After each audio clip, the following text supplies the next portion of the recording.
Обращаюсь к жителям России.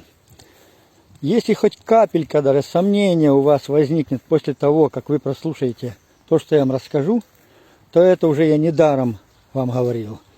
Во-первых, вы можете спасти жизнь своим детям, своим отцам, своим братьям и сестрам.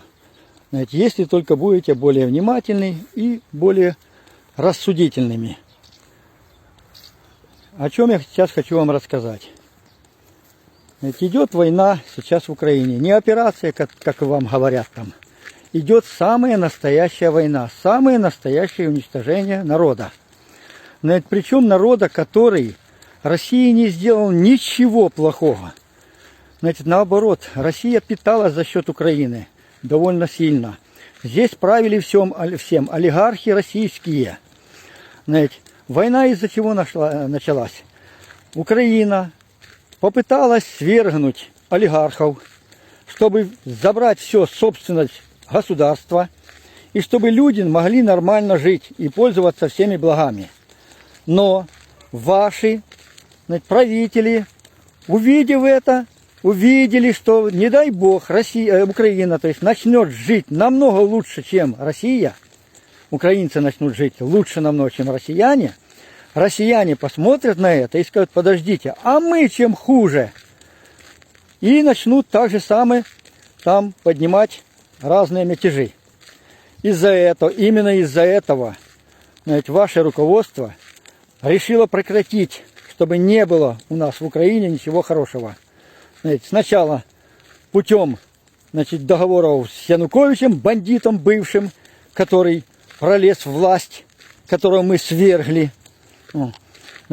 Потом другими способами, потом военными действиями. И в итоге видите, что сейчас делается. Хотя вы не знаете, что здесь на самом деле делается. На самом деле здесь идет война. Люди гибнут, разрушаются дома. Очень много разрушено. Поуезжали люди в Польшу, в Германию, в разные страны. Беженцы поубегали. В том числе и мои дети и внуки тоже были вынуждены уехать в Польшу после того, как начались бомбежки нашего города. Причем бомбили простые, обыкновенные здания, дома жилые, бассейны, школы, которые никому вреда ничего не приносили. Не было там военных никаких. У нас вообще военных здесь почти не было. Так, немножечко совсем для защиты города. И все. И при этом, ваши твердят, что здесь военные кругом, и они стреляют только по военным, по объектам. А почему гибнут тогда простые люди? Почему?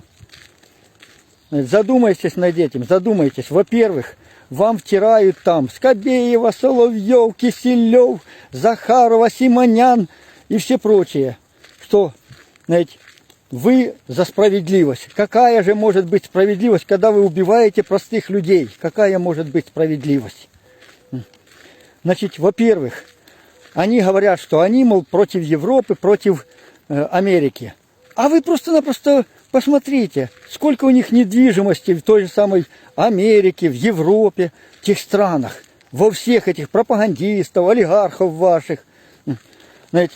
У них есть, и в то же время они воюют против того народа, против тех стран. А вы подумайте хорошенько, задумайтесь. Хоть немного задумайтесь, и тогда все станет на свои места. Все, на этом заканчиваю. Я простой бывший россиянин, сейчас живу в Украине уже много лет, прекрасно жил, пока не пришли вы спасать нас. От кого спасать, неизвестно. Спасите нас от себя прежде всего, а мы уж сами разберемся со своими здесь на месте и будем жить еще лучше, чем раньше жили.